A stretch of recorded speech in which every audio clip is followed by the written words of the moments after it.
Greetings, everyone. I know a lot of you are probably wondering when my next review is coming and stuff like that.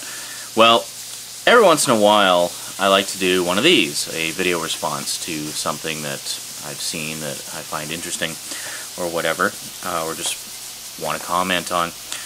And that's something actually you're probably going to see a lot more of over the next little while, because I'd like to get a little more of the sort of video-oriented interaction going on.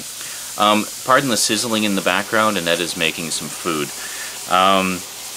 So this time around, I've actually, I'm responding to a video that Petrus4 recently did, just today, I guess. Petrus is actually one of my longest time, anyway, a long-time viewer, one of my original viewers, actually, from way back 2 years ago. And he does videos, you know, periodically. He doesn't do them all the time, but when he does, they're often very interesting and very thought-provoking in a lot of ways, and he has a lot of interesting things to say. And I was originally just going to do this as a series of text comments, but then I thought, you know, I've got more to say than I really want to cram into. It would have been like 8 text comments just filling the page, and I didn't want to type all that much, quite frankly, so I'm doing a video response. So, hello Petrus, I wanted to respond to your latest video. So his latest video is called Current Events, and there was just, I did some nice handy bullet form notes as I was going through it. Oh, can't read it, it's blurry, you'll have to wait until I get to them.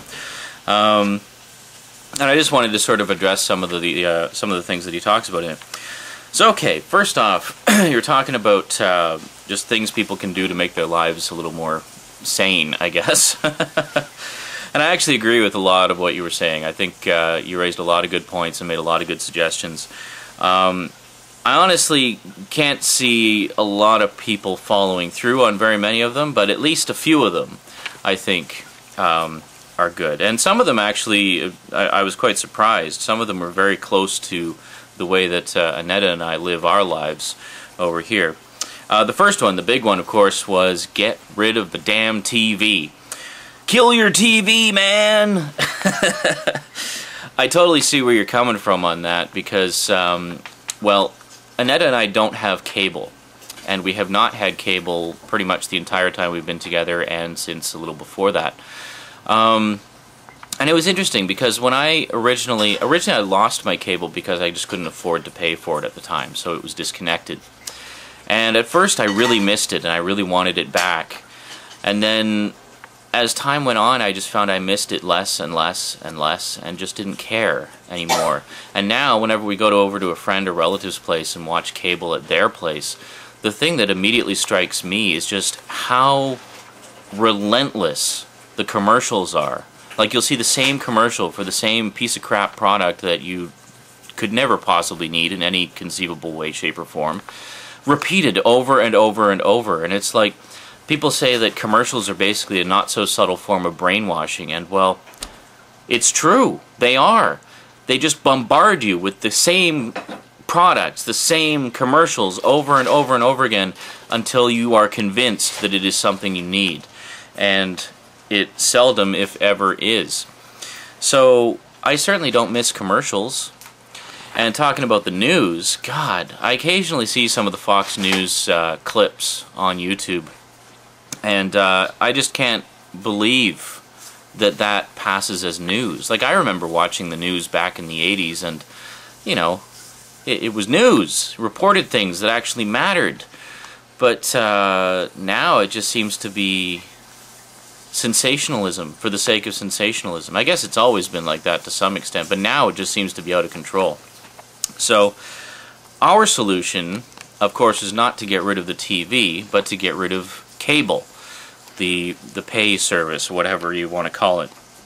And as a result of that, we now have a huge DVD collection, which is great, because as you know me, I love movies, I love cartoons, I love anime, all that good stuff.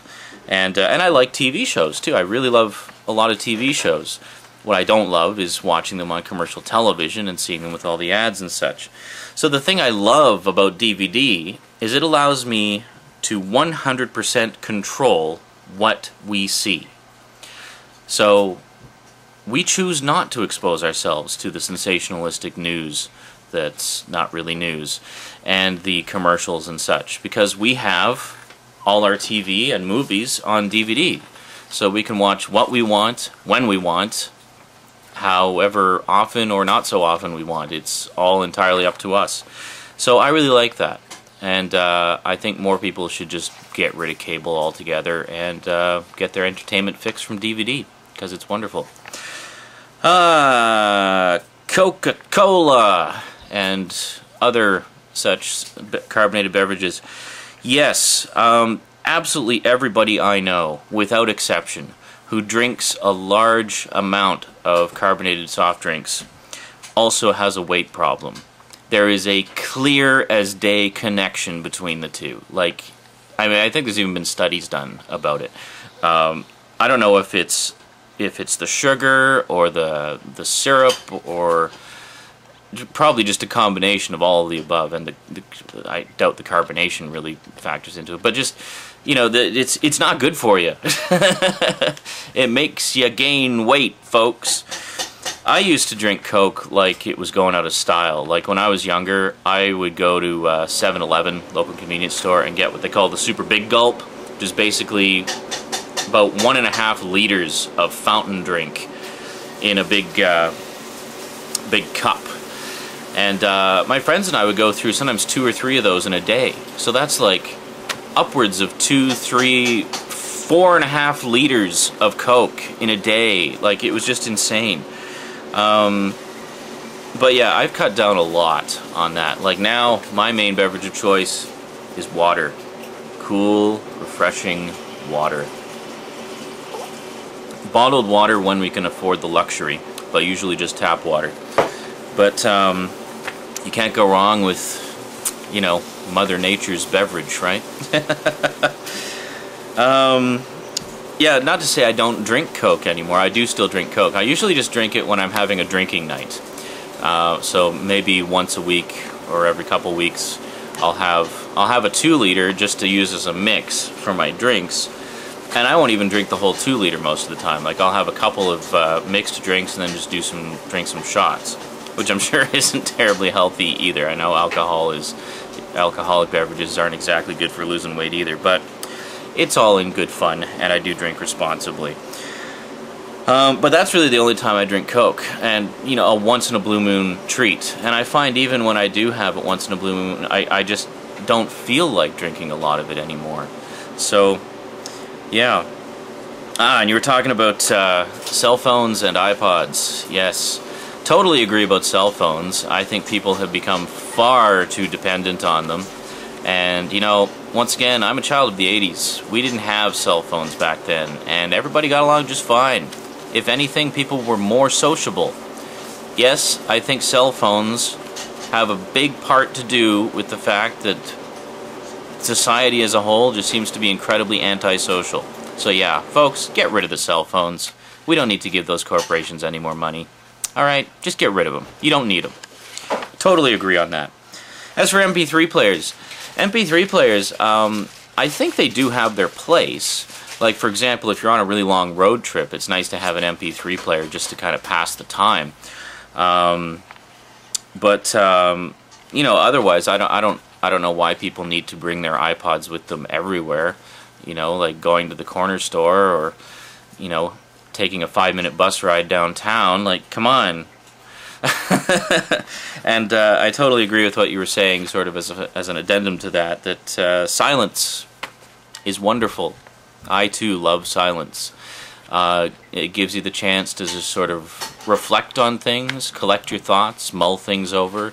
Or, you know, I ride the bus a lot. I just sometimes enjoy hearing the ambient murmur of conversation around me, or the sounds of the bus, and sometimes just have a nap while I'm there, and it's great. I love it. Yeah. Oh, garlic. Awesome. Love garlic. Garlic is great, and it's very good for the circulation, very good for the heart. You can actually get garlic pills. Like, people sometimes take garlic pills when they have heart conditions and such. Yeah, it's great. I'd actually like to eat a lot more garlic in my diet. I mean, I've always just loved it anyway, just as for cooking, and just the flavor of it, I think, is fabulous. But yeah, very good that you're eating a lot of garlic now. And finally, celebrity gossip. Speaking of non-news, right? That's about as non-news as you can get. And it just amazes me how much people have become fixated on it. Like, it used to be, you had the supermarket rags, you know, the National Enquirer and stuff like that.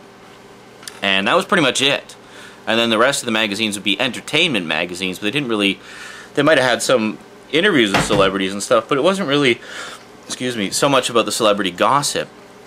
And I remember I used to watch a show called Entertainment Tonight, which is a show, US and Canada entertainment show. And I have a lot of old episodes of it on tape from the 80s and 90s. And I was watching them again recently. And then I saw Entertainment Tonight in its form today. Now, the way it was back then, there was a little bit of celebrity gossip once in a while, but for the most part, the reason I enjoyed watching it was because they would always have stuff about the making of movies and TV shows and interviews with the people who, you know, making them. And that, to me, as someone who wants to do that sort of thing, was really interesting. But then I watched Entertainment Tonight the way it is now, and it's like National Enquirer TV. It's ridiculous. Like, it doesn't even bear the slightest resemblance to the show that it used to be. And, you know, and I see things like, you know, The Simple Life with Paris Hilton and Nicole Richie, or whatever the hell her name was. Why do people watch that? Why do shows like that even exist? They just, they exist purely to further the careers of vapid, brainless, talentless people who shouldn't have careers in the entertainment business at all anyway, because they're not entertaining. You know, key word to entertainment business being entertainment. And it just seems to be more and more about the celebrity than about the actual entertainment, you know? And I just don't get that. So, yeah, celebrity gossip. Give it up. Just stop. I'm sick of it. I know Petrus is sick of it.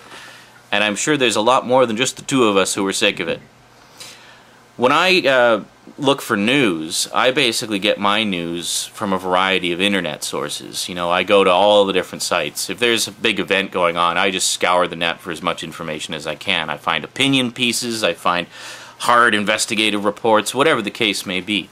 You know, I just get my news from a variety of sources. Like, for example, I'm really interested in, as I say, entertainment and things like that. So I frequent a lot of entertainment sites and home video sites that actually report factual information about stuff that is of interest to me. I don't go to the gossip sites. I could care less about shit like that. I go to, you know, sites that actually have information. Anyway, I'm kind of rambling here. There was one thing I wanted to recommend to you, Petrus, and to anybody else watching. There was a really good independent web serial done a few years ago called Amanda Hades. And it was sort of a cyberpunk, near-future kind of thing. It ran for, they did about 12 episodes, ranging from about 10 to 15 minutes in length each. But the reason I recommend it is because it actually, a lot of what you were saying reminds me of a lot of the thematic elements of Amanda Hades. It's basically about this guerrilla group of cyber hackers, as it were. I hate to use overused terms like that, but that's basically what it is. Of like hackers who pirate the local or the news station to report the actual news of what's been going on, because the news as broadcast has spiraled so much that it's nothing but celebrity gossip. You know, it's kind of interesting to look at it now, especially after the things that we're talking about here, because it's not too far from the truth. Plus, it's just a really entertaining series. You can find it online. I think it's actually on YouTube. If you go to if you go to my subscriptions list, there's a fellow there by the name of Flatline Jack. Now, Flatline Jack was actually one of the original actors and writers of Amanda Hades, and he's posted all the episodes up on his YouTube page, so you can check it out there. Yeah, but Amanda Hades, great stuff. Really entertaining and thought-provoking. Very low budget, too, but it's all part of the fun. Alright, so I see I've been gabbing for almost 15 minutes, so I think that's a good response. I think I was about as thorough as I wanted to be, covered all my responses there. Alright, so keep those thought-provoking videos coming, Petrus. Good stuff. Glad to see that there are some people out there who actually know how to use their noggin and, you know, share that with the people. Alrighty, and to everybody else watching, thanks for watching. Catch you later, folks. I swear, but I've got more reviews coming. I'm just in editing hell right now. You'll see some more stuff soon. Alright, talk to you later, folks.